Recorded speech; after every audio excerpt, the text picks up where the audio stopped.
Hello प्यारे बच्चों, देखिए प्रश्नावली 4D। इसमें हम आपको 1 से लेकर के 12 तक के प्रश्नों को बता चुके थे। अब हम इसके आगे के प्रश्नों को सॉल्व करके आपको बताएंगे, ठीक है।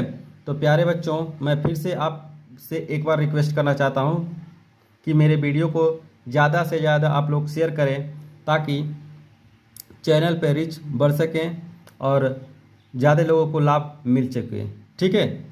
तो चलिए अब हम लोग 13वां नंबर क्वेश्चन से सॉल्व करते हैं। यहाँ पे देखिए दिया है कि यदि समीकरण के x square plus k minus one into में एक्स है माइनस वन इक्वल टू 0 के मूल बराबर हो तो के का मान ज्ञात कीजिए। जब भी मूल बराबर होता है तो डी का मान 0 हो जाता है, ठीक है। हम बताए हैं इसके पहले वाले वीडियो में आपको, ठीक है। सूत्र जब लिखवा रहे थे विविक्तर का तब। तो चलिए सॉल्व करते हैं। यहाँ पे दिया है D equal to B square minus 4ac। जब मूल बराबर हैं, जब मूल बराबर हैं तब d बराबर 0, ठीक है। तो d बराबर 0 हो जाएगा तो यहाँ पे बी स्क्वायर माइनस 4ac बराबर 0 हो जाएगा। अब यहाँ पे आपका समीकरण है, देखिए दिया है k x square plus k minus one into x minus one equal to 0। तो के का मान आपको पता करना है। तो यहाँ पे लिख रहे हैं समीकरण के एक्स स्क्वायर, यहाँ पे प्रश्न नंबर 13 डाल दीजिएगा। के एक्स स्क्वायर माइनस उसके बाद से क्या है k minus one into x minus one equal to 0, ये यहाँ पे प्लस है, ठीक है। तो इसको आपको सॉल्व करके आपको के का वैल्यू पता करना है। तो यहाँ पे आपको मैं बताया हूँ जो यक्स का गुणांक होता है वो ए का वैल्यू होता है। तो ए बराबर यहाँ पे के मिल रहा है और जो यक्स का गुणांक होता है वो बी का वैल्यू होता है। तो के माइनस वन हो गया और सी का वैल्यू माइनस का 1। इसी सूत्र में हम ये सभी वैल्यू रख देंगे। तो देखिए रखते हैं, तो ये बी का वैल्यू है, यहाँ पे बी का वैल्यू रखेंगे तो क्या हो जाएगा के माइनस वन उसका स्क्वायर, यहाँ पे माइनस 4, ए का वैल्यू क्या है के और सी का वैल्यू क्या माइनस का 1 बराबर 0, ठीक है। ध्यान दीजिएगा। उसके बाद से यहाँ पे हो जाएगा के माइनस यहाँ पे ए माइनस बी के रूप से हम एक्सपेंड कर रहे हैं। तो क्या होगा ए का स्क्वायर यानी के का स्क्वायर प्लस 1 का स्क्वायर माइनस 2k और यहाँ पे माइनस 4, देखिए माइनस माइनस का गुणा होगा तो हो जाएगा प्लस यहाँ पे और उसका 4k इक्वल टू 0, ठीक है। और यहाँ हो जाएगा के का स्क्वायर, यहाँ पे प्लस का 1 और यहाँ पे ये 2k माइनस का है, इसमें से घट जाएगा तो प्लस का 2k इक्वल टू 0 हो जाएगा। अब यहाँ पे देखिए के स्क्वायर, यहाँ पे 2k और प्लस का 1, के को पहले लिख दिए हम। उसके बाद से यहाँ पे हम देख रहे हैं कि इसका ये द्विघात समीकरण बन रहा है। तो द्विघात समीकरण बनता है तो उसका हम क्या करते हैं गुणनखंड कर देते हैं। तो के स्क्वायर हो जाएगा, यहाँ पे 2k है तो k प्लस k कर देंगे और प्लस का 1 इक्वल टू 0। इन दोनों में से k कॉमन ले लेंगे तो बचेगा क्या k प्लस 1 और यहाँ पे कोई कॉमन नहीं है तो k 1 हम कॉमन ले लेते हैं। तो यहाँ बचेगा, जब भी किसी भी में कोई कॉमन नहीं रहता तो उसमें एक कॉमन मौजूद होता है। तो यहाँ पे k प्लस 1 हो जाएगा इक्वल टू 0। अब दोनों में k प्लस 1 है तो k प्लस 1 ले लेंगे। उसके बाद यहाँ पे k प्लस 1 इक्वल टू 0। अब इसी में से हम क्या करेंगे k प्लस 1 का वैल्यू निकालेंगे, होल स्क्वायर कर देंगे, दोनों एक जैसे हैं। तो यहाँ पे k इक्वल टू माइनस का 1 आएगा। तो यही आपका आंसर हो जाएगा।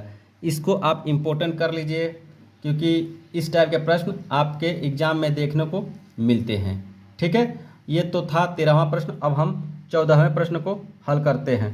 चलिए ठीक इसी प्रकार है, देखिए यहाँ पे दिया है यदि समीकरण 2x स्क्वायर प्लस के एक्स प्लस 3 बराबर 0 के मूल बराबर हैं तो k का मान ज्ञात कीजिए। ठीक उसी प्रकार से है। तो यहाँ पे हम समीकरण लिख ले रहे हैं। 14वां प्रश्न है 2x स्क्वायर प्लस के एक्स प्लस 3 इक्वल टू 0। तो यहाँ पर भी देखिए a का वैल्यू क्या है 2 है, b का वैल्यू क्या है k है और c का वैल्यू क्या है 3 है, ठीक है। तो फार्मूला हम जानते हैं कि B square minus 4ac equal to 0। कब? जब मूल बराबर हों तब। अब इसी में ये सभी वैल्यू रख देंगे, ठीक है, किस में, इसमें। तो देखिए यहाँ पे के का स्क्वायर हो जाएगा -4, ए का वैल्यू क्या है 2, सी का वैल्यू क्या है 3, इक्वल टू 0। ये हो गया के का स्क्वायर, 4 दूनी 8, 8 3 के 24, 24 इक्वल टू 0 हो गया। अब के स्क्वायर इक्वल टू ये हो जाएगा 24। अब ध्यान दीजिएगा, कोई भी संख्या का अगर हम वर्गमूल निकालते हैं तो वो संख्या किस में चला जाता है, करड़ी में, करड़ी में यहाँ पे चला जाता है। अब करड़ी में चला गया है तो उसका हम क्या बनाते हैं, जोड़ा। तो इसको उसका हम गुणनखंड करते हैं। तो 2 छक्के यहाँ पे 2 एकम 2 दूना यानी 12 आ गया, फिर 2 से काटेंगे 6 आ गया, फिर यहाँ पे 2 3 यहाँ पे 3। अब के बराबर क्या हो जाएगा, यहाँ पे क्या मिला 2 गुणे 2 गुणे 2 गुणे 3। हम देख रहे हैं इन दोनों का जोड़ा बन रहा है। तो जब इन दोनों का जोड़ा बन जाता है तो इस जोड़े में से एक संख्या ले लेते हैं 2। अब बच क्या रहा है 6, ठीक है। लेकिन आप इसको कैसे लिखेंगे, के बराबर ±2 करड़ी में 6। जिस किसी भी संख्या का हम वर्गमूल लेते हैं तो प्लस माइनस आता है, तो इस तरह से लिखा जाता है। तो के का वैल्यू आपको इतना मिल गया, ठीक है। मैं आशा करता हूँ यह प्रश्न आपको अच्छे से समझ में आया होगा। चलिए अब हम लोग आगे के प्रश्न हल करते हैं। तो प्यारे बच्चों, इसमें देखिए 15वां प्रश्न में उसके पहले निर्देश दिया है कि निम्नलिखित के विविक्तर ज्ञात कीजिए। कहाँ से लेकर कहाँ तक, 15 से लेकर 19 तक, यहाँ से लेकर यहाँ तक विविक्तर आपको ज्ञात करना है। तो चलिए हम लोग ज्ञात करते हैं। विविक्तर का सूत्र हम बता चुके हैं, तो अब जल्दी से इसको पता करते हैं हम लोग। तो देखिए हम बता चुके हैं जो एक्स स्क्वायर का गुणांक होता है वो ए का वैल्यू होता है। ए बराबर 3 है, बी बराबर -8 है और सी बराबर 5 है, ठीक है। तो यहाँ पे डी बराबर क्या हो गया, बी का स्क्वायर -4ac। ये विविक्तर का सूत्र है, तो विविक्तर हमको ज्ञात करना है, ठीक है। डी बराबर यहाँ पे बी का वैल्यू क्या है -8, तो -8 का स्क्वायर हो जाएगा क्योंकि बी का स्क्वायर है इसलिए। फिर यहाँ पे 4 है और ए का वैल्यू 3 है तो यहाँ 3 रख देंगे, सी का वैल्यू 5 है। तो 8 का वर्ग क्या होता है 64, 8 8 है 64 और 4 3 12 5 60 हो गया। तो अब यहाँ पे वैल्यू क्या आ गया, तो आप इसमें से जब घटाएंगे तो आंसर आएगा 4। तो इस तरह से आपका 15वां प्रश्न हो गया। अब 16वां प्रश्न को हम लोग देखते हैं। 16वां प्रश्न में क्या दिया है 3x स्क्वायर -7x और प्लस का 5 इक्वल टू 0। तो यहाँ पर भी हम देख रहे हैं a बराबर 3 है और b बराबर -7 है और c बराबर 5 है। तो d बराबर फार्मूला हम जानते हैं, ये वाला फार्मूला अप्लाई करेंगे। तो b का वैल्यू क्या है -7 तो 7 हो गया स्क्वायर और -4। a का वैल्यू क्या है, a का वैल्यू 3 है और c का वैल्यू 5 है। इसका स्क्वायरिंग करेंगे तो 4 9 हो गया और 4 3 12 अब 12 5 60 हो जाएगा। तो आप जब इसमें से घटाएंगे तो क्या आएगा, 60 में से 49 घटाना है तो ये हासिल देगा तो 10 हो जाएगा, 10 में से 9 जाएगा तो 1 बचेगा और यहाँ पे जो है 5 बचेगा, 5 में से 1 जाएगा तो 11। तो यहाँ पे -11 आपको आएगा। तो ये आपका विविक्तर हो गया, ठीक है। मैं आशा करता हूँ कि मेरा पढ़ाया हुआ आपको अच्छे से समझ में आ रहा होगा। अब हम लोग देखिए 17वें प्रश्न को हल करते हैं। ये सभी विविक्तर ज्ञात करना है। दिया है 2x स्क्वायर और माइनस का 5x और प्लस का 2 बराबर 0। तो इसका देखिए यहाँ पे a का वैल्यू क्या है 2 है, b का वैल्यू क्या है -5, c का वैल्यू 2 है। तो ध्यान दीजिए यहाँ पे हो जाएगा d का वैल्यू क्या हो जाएगा, इसी सूत्र में रखेंगे तो -5 उसका स्क्वायर कर देंगे 4 का वैल्यू क्या है 2, यहाँ पे 4 a का वैल्यू 2 है और c का वैल्यू 2 है। अब देखिए ये हो जाएगा 25 और 4 दूनी 8 और 16 यहाँ पे। अब जब घटाएंगे तो क्या आएगा 9। तो इस तरह से 17वां प्रश्न भी आपका हल हो चुका है। यहीं हम 18वां प्रश्न को हल करते हैं। 18वां प्रश्न है 3x स्क्वायर उसके बाद से प्लस का 2x और -1 इक्वल टू 0। तो ध्यान दीजिए a का वैल्यू यहाँ पे 3 है, b का वैल्यू क्या है 2 है, c का वैल्यू -1 है। हम विविक्तर का फार्मूला जानते हैं, उसी फार्मूला में डायरेक्ट रख देंगे। तो d इक्वल टू b का क्या है इसका स्क्वायरिंग कर देंगे और -4 a का वैल्यू 3 है और c का वैल्यू -1 है। ये हो गया 4 और यहाँ माइनस हो जाएगा प्लस और 4 3 12, ठीक है 12 4 16। ये आपका डी का बराबर हो जाएगा 16। ये हो गया आंसर। ठीक है, 18वां प्रश्न हल हो चुका है। तो अब चलिए 19वां प्रश्न को हम लोग हल करते हैं। देखते हैं यहाँ पे 19वां प्रश्न दिया है 3x² माइनस 4x और प्लस 4/3 बराबर का 0। इसका इस तरह से हम हल कर लेते हैं। ठीक है, तो देखिए यहाँ पर हम देख रहे हैं ए का वैल्यू 3 है और बी का वैल्यू -4 है और सी का वैल्यू 4/9 है। तो यहाँ पे d = b² माइनस 4ac है। तो b का वैल्यू क्या है -4, उसका स्क्वायर कर देंगे। यहाँ पे 4 है, a का वैल्यू क्या है 3 है और c का वैल्यू 4/3 है। ठीक है, ये 3 से 3 कट जाएगा। अब ध्यान दीजिए यहाँ पे इसका वर्क करेंगे तो 16 हो जाएगा, यहाँ पर भी वर्क करेंगे तो 16 हो जाएगा। तो आंसर आपको 0 मिलेगा। तो इस तरह से 19वां का अभिव्यक्ति उत्तर आपको 0 मिल गया। ठीक है, अब हम प्यारे बच्चों आगे बढ़ते हैं, 20वें प्रश्न को देखते हैं। जैसे हम 13वां 14वां प्रश्न को किए हैं, यहाँ पे निकाले हैं, उसी तरह से ये 20वां 21वां भी प्रश्न है और 22वां भी प्रश्न है। तो चलिए इसको भी हम लोग कर लेते हैं। यहाँ पे दिया है, देखिए 20वां प्रश्न में kx और ब्रैकेट में x - 2 + 6 = 0 के मूल बराबर हैं। तो जब भी मूल बराबर है तो विविक्तर बराबर हो जाएगा 0। तो देखिए यहाँ पे दिया है, इसको हम पहले सही क्रम में लिख लेंगे गुणा करके। तो kx का स्क्वायर हो जाएगा और उसको से 2kx और प्लस का 6 = 0 हो जाएगा। ठीक है, अब यहाँ पे a का वैल्यू क्या हो जाएगा k हो जाएगा, b का वैल्यू -2k हो जाएगा, c का वैल्यू 6 हो जाएगा। और जानते हैं जब मूल बराबर होता है तो विविक्तर क्या हो जाता है 0। d = b² - 4ac। तो सूत्र मिलेगा b² - 4ac बराबर 0। तो b का वैल्यू क्या है -2k का स्क्वायर, यहाँ पे 4, a का वैल्यू क्या है k और c का वैल्यू 6 = 0 है। अब ध्यान दीजिए यहाँ पे 4k का स्क्वायर, यहाँ पे 6 चौके 24। ठीक है, k = 0। अब यहाँ पे देखिए कॉमन क्या मिल रहा है 4 मिल रहा है और k मिल रहा है। तो जो कॉमन लेते हैं उसी से भाग देते हैं। तो इससे इसमें जब भाग देंगे तो 4 से 4 कट जाएगा, k से k कट जाएगा और एक k बच जाएगा यहाँ पे। और 4 6 के यहाँ 6 बचेगा और यहाँ k से k कट जाएगा = 0। तो देखिए 4k = 0 हो गया। तो k = 4 को जब ट्रांसफर करेंगे तो 0 हो जाएगा। तो k = 0 एक ये वैल्यू हो गया। और उसके बाद से और इसको जब हल करेंगे k - 6 = 0 तो k बराबर 6 हो जाएगा। इस तरह से ये मिलेंगे वैल्यू आपको। तो ये प्रश्न 20वां का हल हो चुका है। ठीक है, अब देखिए 21वां का प्रश्न, समीकरण x² - 6x + 9 के मूलों की प्रकृति ज्ञात करना है। ठीक है, प्रकृति यानी लक्षण ज्ञात करना है इसका। तो चलिए हम लोग लक्षण ज्ञात करते हैं इसका। यहाँ पे दिया गया है 21वां, तो समीकरण है x² माइनस का 6x + 9 = 0। इसका हम लोग लक्षण ज्ञात करते हैं। सबसे पहले a का वैल्यू हम यहाँ पर लिखेंगे। देखिए यहाँ सिर्फ x² है तो एक उसका गुणांक होता है। अगर x होगा तो उसका भी गुणांक 1 होता है, एक सबका गुणांक होता है। तो यहाँ x का गुणांक 1 है। फिर b = -6 है और c = 9 है। ठीक है, अब d = जानते हैं लक्षण ज्ञात करने के लिए फार्मूला b² - 4ac होता है। तो b का वैल्यू -6 उसका स्क्वायरिंग कर देंगे। ठीक है, और यहाँ पे 4a का वैल्यू क्या है 1 है और c का वैल्यू 9 है। यहाँ पे 36 हो जाएगा और 4 9 36 हो जाएगा।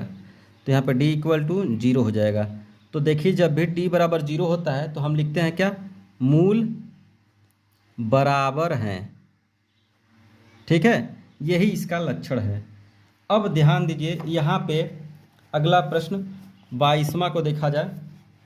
दिया है कि यदि समीकरण x² + 2 ब्रैकेट में m - 1 × x और प्लस m + 5 के मूल वास्तविक और बराबर हैं तो m का मान ज्ञात कीजिए। मूल दिया है समीकरण x² + 2 ब्रैकेट में m - 1 × x प्लस m + 5 = 0 के मूल वास्तविक मतलब धनात्मक और बराबर है। बराबर जब भी कह दिया जाता है मूल बराबर है तो डिस्क्रिमिनेंट 0 हो जाता है। तो यानी लिखेंगे b² - 4ac = 0। तो m का मान आपको क्या करना है, ज्ञात करना है। ठीक है, तो चलिए हम लोग ज्ञात करते हैं।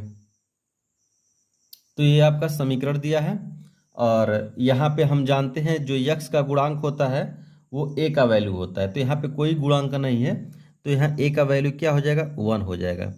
अब जो x का गुणांक, यहाँ पे एक्स स्क्वायर का गुणांक को हम a कहते हैं और यहाँ पे x का गुणांक को हम b कहते हैं। तो b बराबर यहाँ पे देखिए क्या दिया है, 2 दिया है और उसका से m माइनस 1 दिया है। तो ये b का वैल्यू हो जाएगा। c का वैल्यू क्या हो जाएगा, c का वैल्यू यहाँ पे m प्लस 5। अब कह रहा है कि मूल जो है वास्तविक है और बराबर है। तो जब भी इस तरह से कहेगा तो हम b स्क्वायर माइनस 4ac बराबर 0 कर लेंगे। मूल यहाँ पे बराबर है, मूल बराबर है इसलिए। ठीक है, तो जो मूल बराबर है, तो देखिए अब यहाँ पे हम ये सभी जो वैल्यू दिया है इसी में रख देंगे। तो b का वैल्यू क्या है, 2 है, उसको से ब्रैकेट में m माइनस 1 और उसके बाद से एक बड़ा ब्रैकेट हम ऐसे लगा देंगे स्क्वायर, क्योंकि b पे स्क्वायर है। फिर उसके बाद से यहाँ पे 4 है और a का वैल्यू क्या है, 1 है। ठीक है, और c का वैल्यू क्या है, यहाँ पे m प्लस 5 है, तो यहाँ हम प्लस 5 कर लेंगे इक्वल टू 0। ठीक है, अब यहाँ पे देखिए इसका स्क्वायरिंग करेंगे तो 4 का यानी 2 का स्क्वायरिंग करेंगे तो 4 हो जाएगा। उसके बाद से यहाँ पे m माइनस 1 इसका स्क्वायर ऐसे लिख देंगे। फिर यहाँ पे 1 का गुणा करेंगे तो 4 हो जाएगा, उसको से यहाँ m प्लस 5 इक्वल टू 0। अब ध्यान दीजिए यहाँ पे 4 लिख लेंगे, इसका a माइनस बी का होल स्क्वायर से एक्सपेंड कर देंगे सूत्र से। तो जब इसका करेंगे एक्सपेंड तो देखिए m का स्क्वायर प्लस 1 और उसको 2m। फिर यहाँ पे क्या कर देंगे, अभी ऐसे रहने दे रहे हैं, m प्लस 5 इक्वल टू 0 कर दे रहे हैं। अब ध्यान दीजिए इसका हम इसमें गुणा कर दे रहे हैं, तो 4m का स्क्वायर और 4 और यहाँ पे 4 2 जा 8 यानी 8 4 दूनी 8 m। फिर इसका आप इसमें गुणा करेंगे तो 4m और इसका गुणा करेंगे तो 5 चौके 20 बराबर 0। अब यहाँ पे हम 4m स्क्वायर कर लेंगे और यहाँ पे m को ले लेंगे तो 8 4 12। ठीक है, तो 8 4 यहाँ पे 12। तो देखिए यहाँ पे 8m और 4m मिल करके कितना हो जाएगा, 12। और उसके बाद यहाँ प्लस का 4 है और माइनस का 20 है, ये इसमें से घट जाएगा तो मिलेगा आपको 16 बराबर का 0। अब ध्यान दीजिए इसको हम छोटा करने के लिए 4 से भाग दे देते हैं। 4 से क्यों दे रहे हैं, क्योंकि 4 से सभी ये संख्याएं कट रही हैं। ठीक है, इसलिए हम 4 से भाग दे रहे हैं। 2 से भी आप दे सकते हैं, तो बड़ा संख्या से दे रहे हैं, जल्दी से ये कट जाएगा। तो यहाँ पे हम 4 से भाग देंगे तो क्या होगा, m स्क्वायर और 4 3 4 एकम 4 हो गया और 4 3 12 और उसके 4 चौके 16 बराबर का 0। अब इसका हम क्या कर देंगे, गुणनखंड कर देंगे, तो यहाँ पे m का वैल्यू निकल जाएगा। हमसे m का मान पूछा है। ठीक है, तो यहाँ पे देखिए यहाँ पे m स्क्वायर, उसके बाद से यहाँ पे लिखेंगे 4m और प्लस का m माइनस का 4 इक्वल टू 0। फिर यहाँ से देखिए इन दोनों में से m कॉमन ले लेंगे, तो यहाँ m कॉमन लेंगे तो यहाँ m माइनस 4, यहाँ पे कोई कॉमन है तो एक कॉमन है।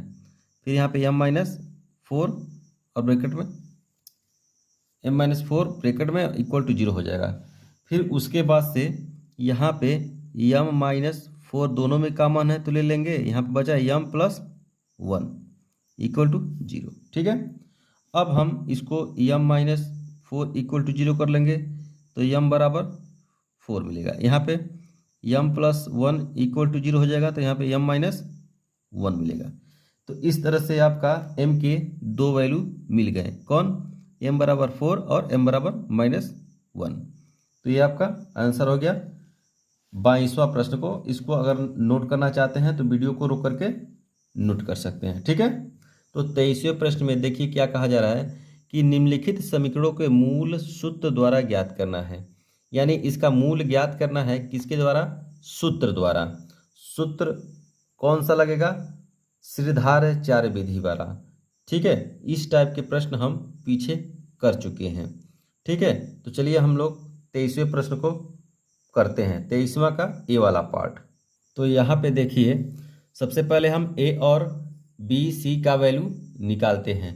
तो ए का वैल्यू निकालेंगे, क्या होगा, 9 हो गया। बी का वैल्यू निकालेंगे तो माइनस का 10 हो गया। सी का वैल्यू निकालेंगे तो 2 हो गया। ठीक है, फिर उसके बाद से मूल सूत्र क्या होता है, मूल सूत्र आप पहले पढ़ चुके हैं। क्या होता है, यक्स है तो यहाँ पे यक्स इक्वल टू लिखेंगे माइनस बी प्लस माइनस करड़ी में बी का स्क्वायर माइनस 4ac अपन 2a। आपको पता है इस वैल्यू को यहाँ से लेकर यहाँ तक को हम क्या कहते हैं, डी कहते हैं। ठीक है, ये भी जानकारी हम बता चुके हैं। अब चलिए ये सभी वैल्यू इस सूत्र में रख देते हैं। तो देखिए यहाँ पे b का वैल्यू क्या, -10 है, तो यहाँ पे हो गया 10 प्लस माइनस करड़ी में यहाँ पे 10 माइनस का होल स्क्वायर कर देंगे। फिर उसके बाद से 4, a का वैल्यू क्या है, 9 है। उसके बाद से c का वैल्यू क्या है, 2 है। फिर यहाँ पे 2a का वैल्यू क्या है, 9 है, लिख देंगे।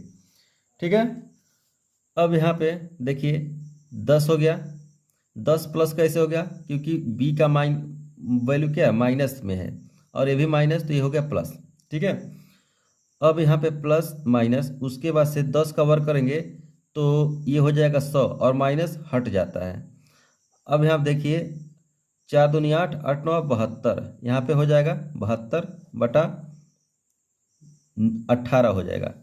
फिर उसके बाद से यहाँ पे 10 प्लस माइनस करड़ी में घटाएंगे यहाँ पे तो हो जाएगा 8, और उसके बाद से 2 बटा 8। फिर यहाँ पे आप लिखेंगे 10 प्लस माइनस करड़ी में 7 गुणे 4, 7 चौक 28 को। उसके बाद से यहाँ पे 18 हो जाएगा। फिर उसके बाद से यहाँ पे 10 हो जाएगा प्लस माइनस, ये 4 जब करड़ी में से निकलेगा तो यहाँ पे 2 हो जाएगा और एक करड़ी में 7 रह जाएगा बटा 18। फिर ऊपर 2 कॉमन लेंगे हम तो क्या होगा, यहाँ पे 2 कॉमन लेंगे तो 2 कॉमन लेंगे तो यहाँ पे बचेगा 5 और प्लस माइनस करड़ी में 7 और बटा का 18। काटेंगे इसको तो मिलेगा क्या, 5 प्लस माइनस करड़ी में 7 बटा 9।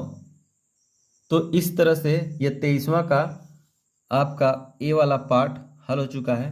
अब प्यारे बच्चों हम बी वाला पार्ट को हल करते हैं। तो चलिए यहाँ पे हम नोट करते हैं बी वाले पार्ट को। ठीक है, तो ये आपका बी वाला पार्ट है। अब इसको देखिए कैसे हम लोग हल करते हैं। तो प्यारे बच्चों इसको आप अगर एलसीएम उलसीएम लेकर के हल करेंगे तो ज़्यादा बड़ा होगा। तो सबसे पहले जो एक तरह के होंगे उसको हम एक तरफ कर देते हैं। ठीक है, तो हम देख रहे हैं 2 के अपान x, इसके अंक के नीचे x है, यहाँ पर भी अंक के नीचे x है, तो ये एक जैसे दिख रहे हैं, तो इनको हम एक तरफ कर देंगे और बाकी जो है एक तरफ कर लेंगे। देखिए इसको इधर कर लेंगे और इसको उधर कर लेंगे तो थोड़ा आसान हो जाएगा हल करने में आपको। ठीक है, अब ध्यान दीजिए, इसको नोट करेंगे x - 1 अयापन का 2। अब यहाँ पे x को हम इधर लेकर आए हैं तो यहाँ पे x हो गया। अब इक्वल टू, अब देखिए -2 अपन x इधर लेकर जाएंगे तो 2 अपन x और माइनस का 3 अपन x हो जाएगा। ठीक है, अब उसके बाद से यहाँ पे जब घटाएंगे तो माइनस का 1 अपन x आएगा। क्यों, जब हर समान होते हैं तो अंश को अगर प्लस होता है तो जोड़ लेते हैं और माइनस होता है तो घटा लेते हैं। तो इसको इसमें से घटाएंगे तो -1 अपन x आ जाएगा। अब ध्यान दीजिए इसका हम इसमें गुणा कर देते हैं या नहीं तो एलसीएम लेकर के करते हैं। ठीक है, इस तरह से इसका गुणा कर देंगे तो देखिए क्या होगा, x - 1 इसका इसमें गुणा कर देंगे तो 2x अपान के नीचे 2 हो जाएगा। फिर इसके बाद से क्या करेंगे, ये 2x है, ध्यान दीजिएगा 2x। अब ये x है और ये माइनस का 2x है, इसमें से घटाएंगे तो क्या आएगा, x माइनस का। फिर क्यों माइनस का आया, क्योंकि इसका माइनस का 2x है, ये संख्या बड़ा है और यहाँ पे 1x है बस, तो इसको इसमें से घटा देंगे तो -x और यहाँ -1। ठीक है, अपान का 2 बराबर यहाँ पे माइनस का 1/x, ये हो गया। ऊपर से हम माइनस कॉमन ले रहे हैं, तो जब कॉमन लेंगे तो यहाँ बचेगा x माइनस x प्लस 1 हो जाएगा। जब माइनस कॉमन ले रहे हैं तो प्लस 1 हो जाएगा, यहाँ पे 2 हो जाएगा इक्वल टू माइनस का 1/x हो जाएगा। अब दोनों तरफ माइनस होता है तो माइनस हट जाता है, ठीक है, यानी कट जाता है या हट जाता है। तो यहाँ पे लिखेंगे x प्लस 1 अपान का 2 और इक्वल टू 1/x, ठीक है।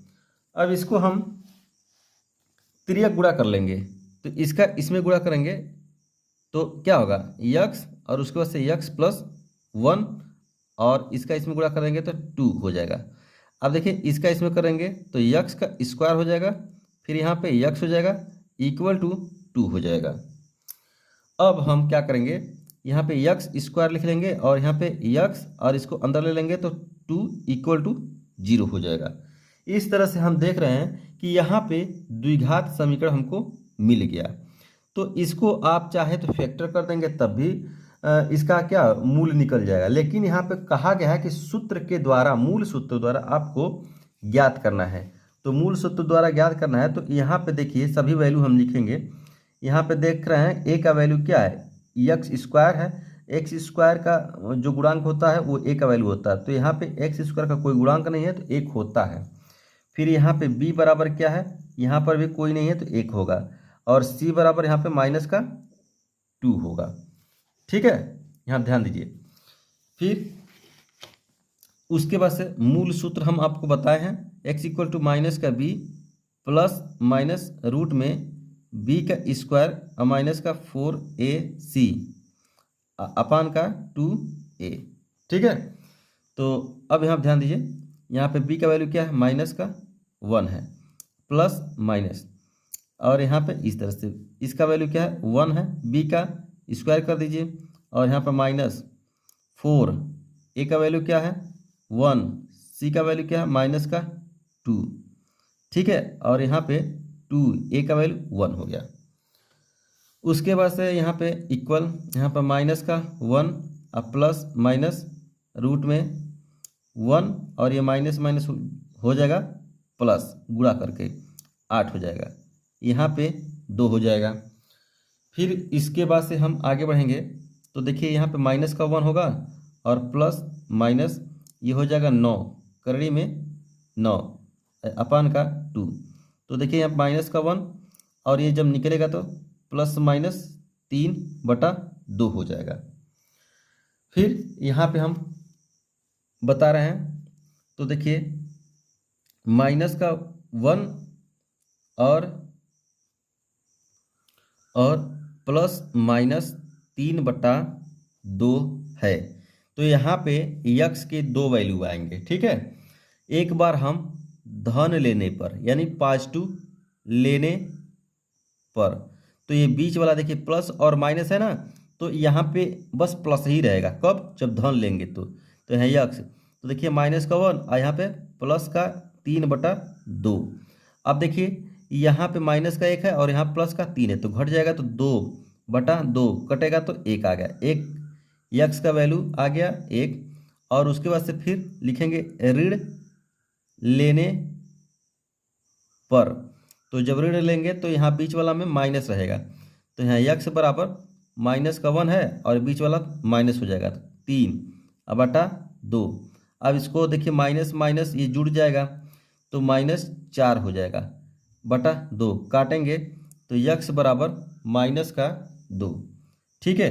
तो इस तरह से x के कितने वैल्यू 1 और माइनस का 2, ये मूल सूत्र द्वारा हल हो चुका है।